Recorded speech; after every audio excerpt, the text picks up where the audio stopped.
My name is Tammy Shoemate. My children are Catherine Shoemate and Christina Shoemate. Christina is behind the camera, oh, by the way.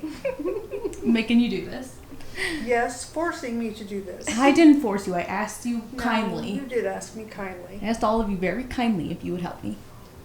Entertain me. I was told I was going to do it. So. Yeah, well, I didn't have a choice in the matter. I was like, hey, this is what we're doing. I'm Kim Goodwin, and I'm married to this guy. I'm Lonnie Goodwin. And our kids are Andrea, Aaron, and Ashton. We bought the house in September of 2005. I was in Korea. I came back for a month, bought the house, went back to Korea, and moved in permanently in December of 2005. We bought our house in September of 2006 and moved in later that month, the end of September. Well, the first time we met you, you were bringing cookies to our door. That was the first time I met you. After you guys helped shovel my driveway because Katie was super sick. It was in 2006. It was that really bad snowstorm we had. So we shoveled our driveway and went over and helped him shovel yours. And then you knocked on our door and brought us cookies. Yes. So that's the first time I met your mom. The first defining moment was when we did move to England. And we basically made the choice that we were going to stay in touch. We were going to stay family.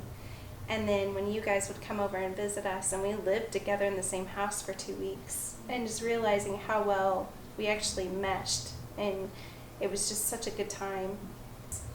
And then to me, I think that the other part that altered, I don't want to say altered, but even made that bond even stronger was with the divorce, and just making sure that we were more available and accessible to try to make it more of a seamless transition for the girls and just to be a support as much as possible. But I think that kind of was more of a defining moment too, that we became more of a family unit, not just neighbors. It's just got to the point now where we rarely do things where we're not together. Right. So, and we don't even really see as friends. And in my mind, you guys are family for us. Yeah, for sure. And I think the part that struck home for me, and this is going to be one of those, sappy moments, but you would introduce me to boyfriends as this is my father figure. And I'd be like, okay, man, keep it together.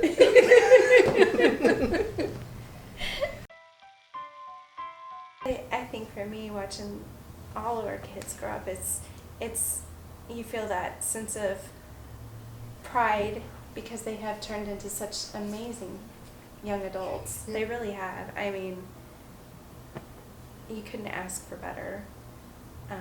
There's a part of me that it's a little bit bittersweet for me as well, because I do miss those moments, but I wouldn't trade it for anything, because it's so much fun to get to be more of a friend to them instead of just the disciplinarian all the time. This is constantly my favorite correcting. time. And that's what I was going to say is, growing up, you have to be the parent, the disciplinarian, teach them how to do everything. And now that they're older, I mean, Ashton's the youngest of the group, and he's getting ready to be 16 this summer.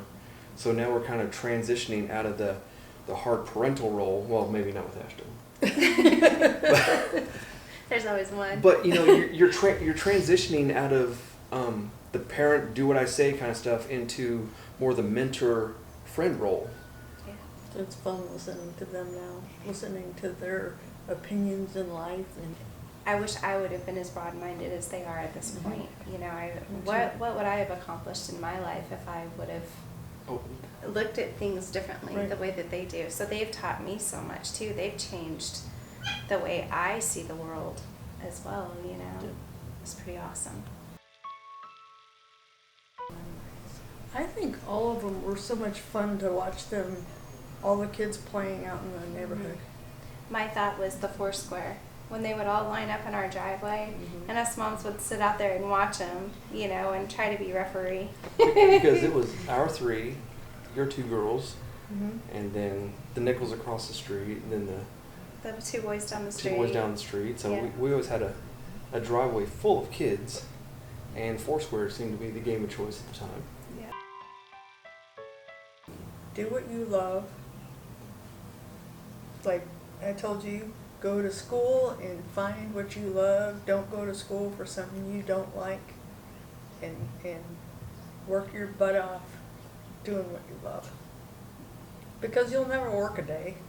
Don't be afraid of making a mistake.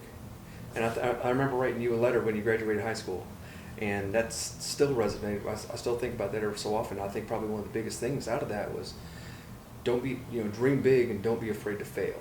Because again, I'm a big proponent that you learn more from your failures than you do your Absolutely. successes. Being able to take ownership for your actions, I think that's a huge thing. To be able to admit when you have done something or that you didn't do it to the best of your ability, and to take ownership for that. I think that carries you farther, whether it be in a job, in a relationship, just to be able to accept ownership for your actions.